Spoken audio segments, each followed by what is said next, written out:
नमस्कार दोस्तों, मेरा नाम है विमल सिंह। बालाजी स्टडी अड्डा में आपका स्वागत है। डीएलएड बीटीसी फर्स्ट सेमेस्टर के जो है हम प्रीवियस ईयर पेपर से आपके लिए प्रिपरेशन जो है वो करा रहे हैं। तो उसी के अंतर्गत 2016 में जो है वो विज्ञान विषय का जो डीएलएड फर्स्ट सेमेस्टर का पेपर हुआ था, उसका कंप्लीट पेपर का सॉल्यूशन आज जो है हम देखेंगे। तो चलिए स्टार्ट करते हैं। वीडियो को शेयर जरूर कर दीजिएगा जो अन्य छात्र हैं उनके साथ, जिनको प्रथम सेमेस्टर की परीक्षा देनी है उनके साथ। सबसे पहला बहुविकल्पी प्रश्न था कि इनमें से उभयचर प्राणी जो है वो कौन है। खरगोश, चूहा, कछुआ या गाय। उभयचर मतलब होता है जो जल और स्थल दोनों पर जो है वो चलते हैं। तो इन चारों में से आप सभी जानते हैं जो कछुआ होता है वो आपका जल और स्थल दोनों पर चलता है, तो यही आपका सही होगा। दूसरा प्रश्न पूछा गया था, इनमें से कौन सा मछली का अनुकूलन अंग जो है वो नहीं है। धारा रेखे, शरीर, पंख, गलफड़े या फेफड़ा। तो आप सभी जानते हैं कि जो मछलियां हैं उसमें फेफड़े नहीं होते हैं। श्वास लेने के लिए उनमें जो है फेफड़ों की जगह जो है वो गलफड़े पाए जाते हैं। तो आंसर आपका यहाँ पर नहीं में जो है वो फेफड़ा जो है वो सही होगा, जो कि मछली का अनुकूलन अंग जो है वो नहीं है। तीसरा बहुविकल्प ये था कि इनमें से यौगिक जो है वो कौन सा है। जल, सोना, पीतल, चांदी। तो बताइए कौन सा सही होगा। तो इनमें से यौगिक जो है आपका वो जल है, क्योंकि जब हम जल को लिखते हैं ना तो H2O होता है, हाइड्रोजन ऑक्सीजन। उससे आप क्लियर तरीके से दिमाग में अपना निकाल सकते हैं। चौथा प्रश्न आपका बहुविकल्पी है। इनमें से कौन सी विधि है जो कि घुलनशील ठोस पदार्थों को द्रव से जो है वो पृथक करने का काम जो है वो करती है। निथारना, वाष्पीकरण या फिर तलछटीकरण या छानना। जो घुले हुए ठोस पदार्थ होते हैं ना उनको द्रव से अलग करना है। बस इतना सा आप प्रश्न में समझ जाएंगे तो आसानी से समझ जाएंगे कि वाष्पीकरण आपका सही होगा। क्योंकि जैसे कोई पानी में कोई चीज घुली हुई है, अब मान लीजिए पानी में जो है वो नमक घुला हुआ है। वैसे नमक तो एक बुरादे के रूप में हो रहता है, तो आप इसको कोई ठोस चीज को, जैसे मान लीजिए पानी में कंकड़ पड़े हुए हैं, अब पानी से आपको कंकड़ को अलग करना है, तो आपने क्या किया, सीधे उसको गर्म कर दिया, पानी वाष्प के रूप में ऊपर अलग हो गया तो द्रव से अलग हो गया, और वो जो कंकड़ है वो अलग रह गए। तो ऐसे आप वाष्पीकरण को समझ सकते हैं। लास्ट आपका बहुविकल्पी है कि किसी वस्तु के तल का जो क्षेत्रफल है उसका मात्रक क्या होता है। घन मीटर होता है या फिर मीटर होता है या फिर वर्ग मीटर होता है या फिर किलोमीटर होता है।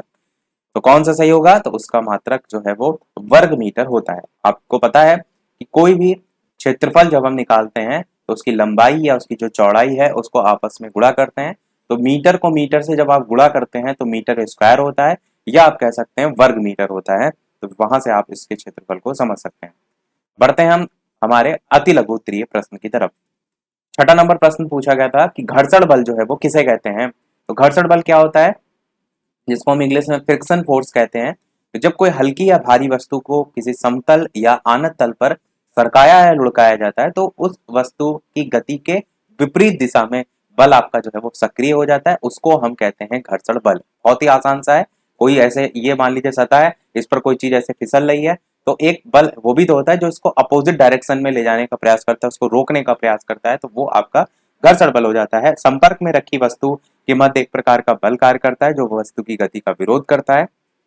घर्षण बल आपका असंजक या ससंजक बल के कारण लगता है, और सभी वस्तुओं के लिए असंजक व ससंजक बल का मान आपका अलग अलग होता है। इस पॉइंट को भी आप याद रख सकते हैं। सातवां आपका अति लघु प्रश्न पूछा गया था कि पेड़ पौधों में अलैंगिक प्रजनन जो विधि है उसका नाम बताइए। तो सातवें प्रश्न का आंसर बात करते हैं, अलैंगिक प्रजनन की कौन कौन सी विधियां होती हैं। तो सबसे पहली होती है आपकी विखंडन। यहां से क्वेश्चन लघु में भी पूछा जा चुका है, तो इसको ध्यान से थोड़ा सा समझिएगा। विखंडन को इंग्लिश में फिजन कहते हैं। तो एक कोश की जो पौधे होते हैं उनमें यह पाया जाता है, जिसमें कोशिका सूत्री या असूत्री विभाजन द्वारा दो या अधिक कोशिकाओं में बढ़ जाती है और संतति कोशिकाएं नया पौधा बनाती हैं। तो विखंडन नाम से स्पष्ट है, बटना। फिर होता है मुकुलन। एक बार क्वेश्चन मुकुलन बडिंग जो है वो डायरेक्ट आपका पूछ लिया गया था कि मुकुलन होता क्या है, तो ये आपको समझना है। मुकुलन जो है वो प्रजनन की एक अलैंगिक विधि होती है। मुकुलन में जनक जो जीव है उसके शरीर का छोटा सा भाग मुकुल के रूप में जो है वो उभरता रहा है, तो बाद में अलग हो जाता है और नया जीव जो है वो बन जाता है। इसी को हम कहते हैं मुकुल, और इस प्रक्रिया को कहते हैं मुकुलन। एग्जाम्पल जरूर आपको रटे होने चाहिए। मुकुलन द्वारा प्रजनन हाइड्रा और ईस्ट जो है उसमें देखने को मिलता है। तो ये दोनों एग्जाम्पल रटे होंगे। डेफिनेशन भले आप अपने अकॉर्डिंग लिख देंगे, एग्जाम्पल सही लिखे होंगे तो पूरे नंबर मिल जाते हैं।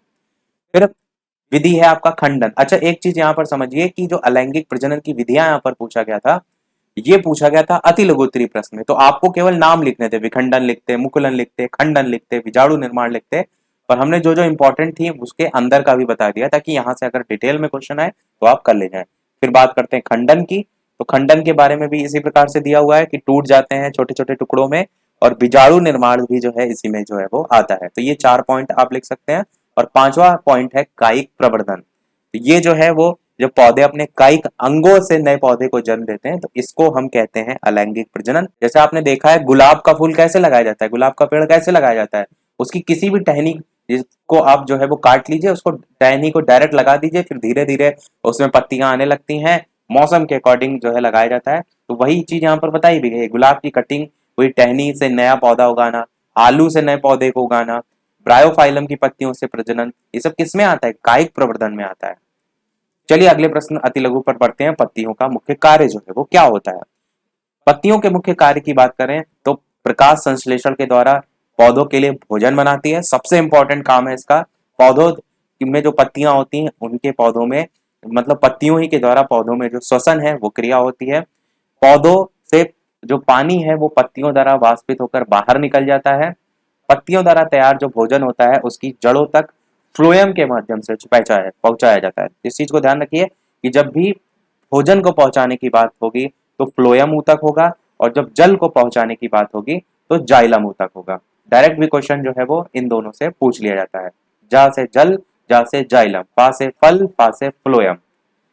5वां लास्ट पॉइंट की पत्तियां फंगी, कीड़े, पक्षियों और जीवाणु जैसे कई जीवों के लिए भोजन के रूप में भी जो है वो काम आती हैं। आपने देखा होगा बहुत से कीड़े लग जाते हैं तो पत्तियां वो खा जाते हैं, तो वो इनके कीड़ों के भोजन के रूप में भी जो है वो होती हैं।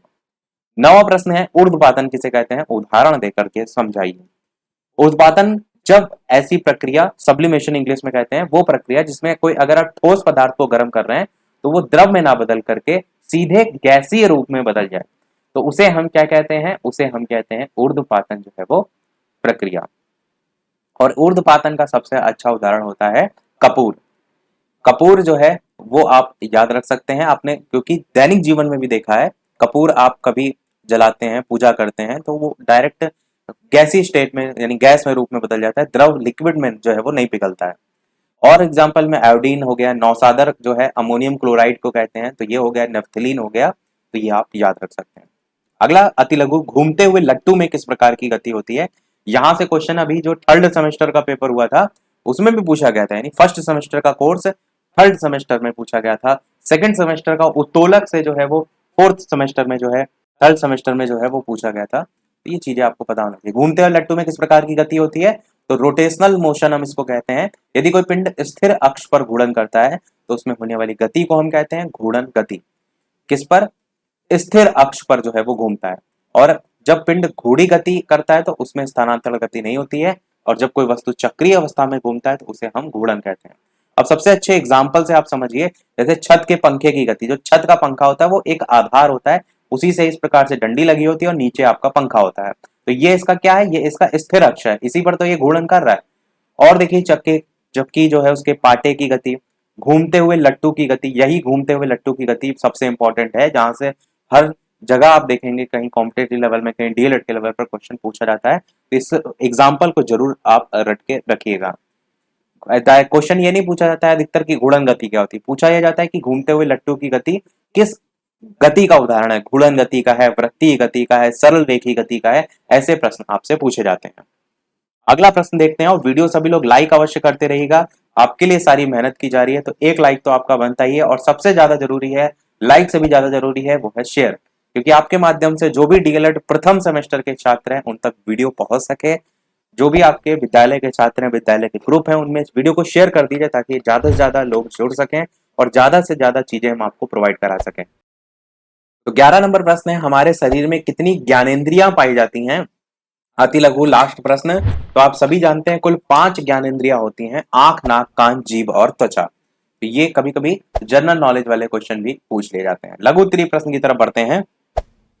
लघु उत्तरीय प्रश्न आपका है कि मरुस्थलीय पौधों की जो पत्तियां होती हैं वो नुकीली क्यों होती हैं, और इन पौधों की मुख्य विशेषताएं क्या होती हैं। अगर देखिए सामान्य सी भाषा में समझिए तो पत्तियां नुकीली होने का कारण ये होता है कि जो मरुस्थलीय स्थान होते हैं उनमें इतना पानी नहीं पहुंच पाता है, उन पेड़ पौधों को पानी तो मिल नहीं पाता है, तो अगर पानी नहीं मिल पा रहा है तो वो जीवित कैसे रहेंगे उस मरुस्थल में। तो उसके लिए उनकी पत्तियां काम करती हैं, नुकीली होती हैं, तो वाष्पोत्सर्जन जो होता है ना पत्तियों से, वो आपका नहीं हो पाता है, जिससे वो कम पानी में भी आसानी से जो है वो वहां के पेड़ पौधे जो है वो जीवित रह पाते हैं। आप समझिए थ्योरी के अकॉर्डिंग।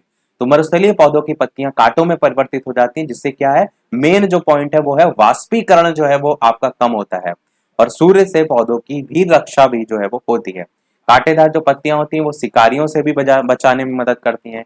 एक बाकी इसमें पॉइंट भी लिखा है कि जैसे पानी और एक मोमी कटिंग से ढका होता है। अच्छा, उतना ना याद रखिए, इतना ही याद रखिएगा कि सूर्य से पौधों की रक्षा, वाष्पीकरण में कमी और कांटेदार पत्तियां जो है शिकारियों से बचाने में भी मदद करती हैं। 13 नंबर लघु उत्तरीय प्रश्न था, एक बर्तन की धारिता 12 लीटर है, जिसकी धारिता घन सेंटीमीटर और घन मीटर में जो है वो ज्ञात कीजिए। 2 नंबर में क्वेश्चन आया था, और 12 लीटर जो है आपका 12/1000 हो जाएगा, क्योंकि 1 लीटर जो है उसमें 1000 ml होते हैं। तो 12 लीटर को सबसे पहले आप जो है वो चेंज कर लेंगे मीटर क्यूब में, और वही चीज यहाँ पर लिखा है ना कि एक बर्तन की धारिता 12 लीटर है, तो इसे घन सेंटीमीटर जो है उसमें बदलिए और घन मीटर में बदलिए।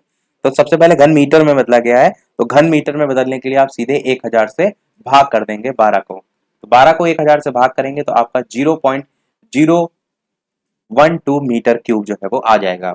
उसके बाद इसे सेंटीमीटर क्यूब में बदलना है 12 लीटर को, तो इसको गुणा कर देंगे आप 1000 से, तो आपका 12000 सेंटीमीटर क्यूब जो है वो आ जाएगा।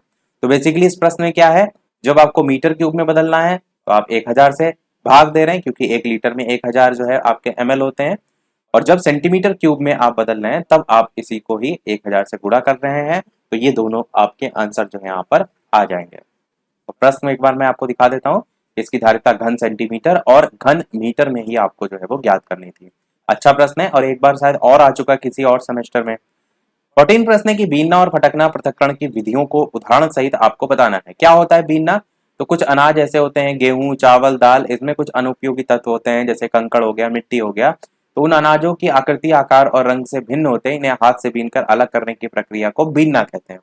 अब नॉर्मल चावल पछोरे नहीं जाते हैं, चावल क्या किए जाते हैं, बीन लिए जाते हैं। आपने देखा भी होगा मम्मियों को, या तो आपने खुद भी बीना होगा, तो आपने बीनना को समझ लिया यहाँ पर। दूसरा चीज यहाँ पर पूछा क्या गया है, बीनना के अलावा फटकना पूछा गया है। फटकना भी आप सभी जानते हैं कि फटकने से जो हल्के पदार्थ होते हैं, जैसे गेहूं से भूसा, उसको अलग किया जा सकता है।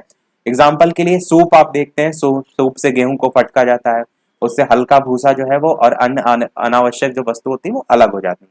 ऐसे ही मिश्रण से पृथक्करण करने की एक और विधि होती है चालना। चालना भी आप सभी जानते हैं, जैसे आटे से भूसी जो है उसको अलग करने के लिए छलनी होती है ना, आप सभी ने देखी होगी ऐसे, और उससे छान लिया जाता है। और अनाजों को भी एक दूसरे से अलग करने के लिए इसका यूज किया जाता है, तो छानना, चालना भी जो है आप जानते हैं। 15 प्रश्न आपका पूछा गया था, बीजों की संरचना का सचित्र वर्णन कीजिए। मूलांकुर और प्रांकुर जो है उससे क्या बनता है, तो ये बीजों की संरचना है। बस आप चित्र पर थोड़ा सा फोकस करिएगा।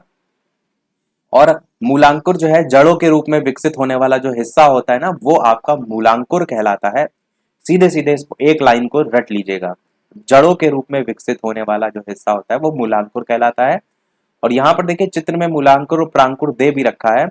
ये आप देखिए, जो प्रांकुर है इसको दर्शाया गया है, और ये जो है आपका मूलांकुर है, और ये जो है आपका बीज पत्र है। क्योंकि प्रश्न में आपसे ये कह रहा था कि बीजों की संरचना का सचित्र वर्णन कीजिए, तो बीज की संरचना ऐसी होती है। ये आपका पूरा लोबिया का बीज है, लोबिया आप सभी जानते हैं, इसका बीज है। और जब लोबिया के बीज को आप खोल देते हैं 2 भागों में, तो खुलने के बाद ऐसा हो जाता है, और इसी 2 भाग में इसमें प्रांकुर, मूलांकुर, बीज पत्र 3 चीजों को दर्शाया गया है। आप देख रहे हैं मूलांकुर जो है इस प्रकार से दर्शाया गया, मूलांकुर के नीचे जो है वो प्रांकुर जो है ऊपर दर्शाया गया, और मूलांकुर जो है वो नीचे दर्शाया गया। इंग्लिश के नाम भी आप इसे देख सकते हैं। और जो ये पूरा बीज था, इसमें बीज आवरण को दर्शा दिया गया। बाकी इसमें ऊपर और क्या पॉइंट इंपॉर्टेंट है कि बीज पत्र क्या होता है, तो शिशु पौधे के लिए भोजन संरक्षित कर रखने वाले बीज के हिस्से को हम कहते हैं बीज पत्र। और बीज के भीतर रहने वाला शिशु पौधा निष्क्रिय अवस्था में होता है। जब हम उसे वातावरण देते हैं, पानी, हवा, रोशनी, तभी वो अंकुरित जो है वो होता है। और इसके उदाहरण में गेहूं, चना, मक्का, मटर ये सब भी दे रखा है, वो तो आप याद रख सकते हैं। बाकी बीजों के अंकुरण की यहाँ पर पूरी विधि भी दे रखी है, चाहे तो आप इसको भी जो है वो पढ़ सकते हैं। और नीचे देखिए दे भी रखा है कि आपका जो मूलांकुर होता है, जैसे एक बीज आप मिट्टी में लगाते हैं, उसके बाद क्या होता है, बीज आवरण जो उसका होता है ना, चारों ढका जिससे रहता है ठोस, वो टूट जाता है धीरे धीरे, और उसके बाद जो मूलांकुर होता है वो जड़ के रूप में विकसित हो जाता है। वही ऊपर हमने आपको बताया था ना कि जड़ों के रूप में विकसित होने वाला हिस्सा मूलांकुर कहलाता है। तो वही यहाँ पर हो जाता है। फिर अगले स्टेप में क्या होता है, सिरा के रूप में प्रांकुर आपका निकलता है, और फिर सिरा जो है आपका ऊपर आता है। तो प्रांकुर जो होता है वो आपका भूमि के ऊपर आता है, और जो मूलांकुर होता है वो भूमि के नीचे जड़ के रूप में। क्लियर हुआ आपको दोनों चीजें? और बाद में यही लिखा है कि सिराओं का हरी पत्तियां, फिर धीरे धीरे पत्तियां निकलती हैं और फिर आपका पेड़ बनने लगता है। अगला देखते हैं प्रश्न 16 कि गुरुत्व बल और पेशीय बल जो है उसको उदाहरण द्वारा जो है वो समझाइए। क्या होता है गुरुत्वीय बल या गुरुत्वाकर्षण बल भी इसको कहते हैं, ग्रेविटेशनल फोर्स कहते हैं। तो पृथ्वी जो है वो अपने चारों ओर विद्यमान वस्तुओं और सभी प्रकार के जो सक्रिय निष्क्रिय पिंड हैं उन पर बल का जो है वो प्रभाव रखती है, और ये बल चारों ओर की वस्तुओं को आकर्षित करता है, और इसी को हम कहते हैं गुरुत्वाकर्षण बल। आप सभी जानते हैं जब कोई वस्तु नीचे गिरती है तो उस पर पृथ्वी का गुरुत्वाकर्षण बल लगता है। आप कोई चीज ऊपर फेंकते हैं नीचे क्यों आती है? क्योंकि ग्रेविटेशनल फोर्स है। नाभिकीय बल क्या होता है वो तो पूछा नहीं गया, पर पेशीय बल आपके प्रश्न में पूछा गया है। तो सबसे पहले पेशीय बल को समझ लेते हैं कि मनुष्य, पशु और अन्य जंतुओं द्वारा कार्य करने के लिए अपने अपने शरीर से जो बल लगाया जाता है, मस्कुलर फोर्स नाम से ही है पेशीय, उसे ही को पेशीय बल कहते हैं। जैसे खिलाड़ियों में इस बल का विकास विभिन्न क्रियाएं कराकर विकसित कराया जाता है। घोड़ा, कुत्ता, शेर में पेशीय बल की अधिकता होती है। अब फुटबॉल खेलते समय पैरों से ठोकर मारना किसका उदाहरण है? पेशीय बल का उदाहरण है। अब यहाँ पर दो ही पूछे गए थे आपसे, गुरुत्व बल और पेशीय बल, दोनों हमने बता दिए। अब नाभिकीय बल एक्स्ट्रा एक जान लीजिए।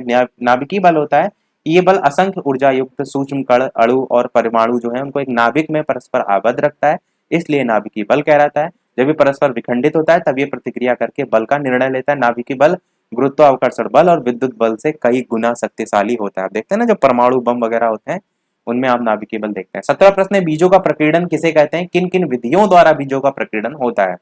तो ये हमने ऊपर देखा भी था बीजों का प्रकीर्णन। इसको यहां से समझ लीजिए फिर से कि बीजों को जनक पौधों से दूर ले जाकर रोपित करने के लिए पौधों की सहायता की आवश्यकता होती है। इस निषेचन के लिए विभिन्न कीटों आदि की सहायता ली जाती है, और कीटों द्वारा बीजों के एक स्थान से दूसरे स्थान तक स्थानांतरण की क्रिया जो है वो बीज प्रकीर्णन जो है वो कहलाती है। बीज प्रकीर्णन मतलब क्या होता है? फैलना। जब प्रकाश प्रकीर्णन की बात की जाती है तो प्रकाश फैलता है, ऐसे जब बीज प्रकीर्णन की बात की जा रही है तो बीज फैलता है। अब ऐसा नहीं है कि हर बीज को लगाया ही जाता है। कुछ बीज आप देखते हैं कि जो पेड़ पौधे होते हैं उनसे गिर जाते हैं, उनसे बीज जो है बन के गिरते हैं जमीन में। कुछ ऐसे होते हैं जो हवा के द्वारा पहुंच जाते हैं, कुछ ऐसे होते हैं जो कीटों के द्वारा इधर उधर फैलाए जाते हैं। तो इसलिए यहाँ पर लिखा है कि सभी अगर एक ही स्थान पर गिरा जाए तो ये जनक पौधा होगा, और जहाँ मिट्टी के खनिज, सूर्य का प्रकाश, ये सारी जो अवस्थाएं उसको नहीं मिलेंगी तो वो पौधा नहीं पनपेगा। तो बीज प्रकीर्णन के लिए ये विधियां यहाँ पर दे रखी हैं कि कुछ बीजों में कांटे होते हैं जो पशुओं की खाल, उनकी पूंछों के बाल, भेड़ों की ऊन, मनुष्य के कपड़े आदि में फंसकर ये दूर तक पहुंच जाते हैं। एक तो ये तरीका हो गया। कुछ बीज ऐसे होते हैं हल्के रेसे जैसे होते हैं जो हवा में उड़कर फैल जाते हैं, जैसे रुई या कपास। कुछ बीज ऐसे होते हैं जो भीतर से खोखले होते हैं, इनके खोल स्पंजी या तंतुमय होने से ये पानी में तैरकर बहुत दूर तक पहुंच जाते हैं, जैसे नारियल का हो गया बीज। कुछ बीज जो होते हैं उसमें पंख भी होते हैं, जैसे मैपल का बीज। और कीटों की सहायता से भी कुछ बीज एक स्थान से दूसरे स्थान तक पहुंच जाते हैं। तो ये बीज प्रकीर्णन, बीजों का जो प्रकीर्णन होता है ना, उसकी ये सभी विधियां होती हैं। प्रकीर्णन आप समझ गए, मैंने बताया जैसे प्रकाश होता है, आ रहा है, और अगर प्रकाश किसी माध्यम से टकरा रहा है तो इधर उधर फैल जाता है, जैसे हमारे वातावरण से टकरा है। तो वैसे ही जो प्रकीर्णन मतलब होता है फैलना, वैसे ही बीजों का प्रकीर्णन मतलब भी यहाँ पर फैलना ही है। तो इन सभी माध्यम से दूर दूर तक पहुंच जाते हैं। जरूरी नहीं होता है कि हर बीज आप जा करके लगाएं। लास्ट आपका लघु उत्तरीय प्रश्न था कि पुष्प के कितने भाग होते हैं, उनके भागों का चित्र बनाकर एक कार्य संक्षेप में बताइए। तो पुष्प के भाग में सरसों का यहाँ पर जो है वो बताया गया है। ये जो आप नीचे फूल देख रहे हैं तो इसमें पुष्प आधार सबसे पहले होता है। अच्छा, चित्र में देख लीजिए, पुष्प का ये तना हो जाएगा, पुष्प का आधार जो है आपका ये हो जाएगा, ये आपका पुष्प का आधार है। फिर ये जो है आपका बाह्य दल हो जाएगा, इसमें स्त्री केसर होता है, इसमें पुंकेसर होता है जो कि पुष्प का नर भाग होता है, और स्त्री केसर जो है वो मादा भाग होता है, और ये ऊपर पंखुड़ियां होती हैं। तो ये नॉर्मल सा आप चित्र अगर बनाने को आएगा तो कर ले जाएंगे। अब पुष्प आधार को यहाँ पर समझाया गया है कि डंठल के रूप में पाया जाने वाला पुष्प का आधार होता है। बाह्य दल को समझाया गया है कि ये हरे पौधे जैसा भाग होता है जो पुष्प के सबसे बाहरी हिस्से में मौजूद होता है। आप देखते हैं ना कोई भी फूल होता है इससे नीचे ऐसे करके पूरा आधार बेस होता है, वही आपका बाह्य दल होता है। पुष्पों के सभी बाह्य दल को एक साथ बाह्य दल पुंज कहते हैं। पंखुड़ियां आप सभी जानते हैं। पुंकेसर जो है समझ लीजिए, पुंकेसर जो है वो पौधे का नर प्रजनन अंग होता है, और यहाँ पर दर्शाया भी गया है पुंकेसर एक पौधे का नर प्रजनन अंग, जिसमें आपका नीचे ये जो लाइन, अब ये लंबी सी डंडी देख रहे हैं, ये इसका तंतु होता है, और इसमें ऊपर जो है वो परागकोश होता है, इसी में परागण होते हैं, परागकण जिसको हम कहते हैं। और अब यहाँ पर समझाया गया है कि होता क्या है। अब देखिए ये पुंकेसर हो गया, और इसी का ही एक और भाग होता है वो स्त्री केसर होता है। इसी का भाग नहीं, मतलब पुंकेसर जैसे पौधे में भाग होता है, ऐसे ही फूल होते हैं जिसमें स्त्री केसर भी होता है।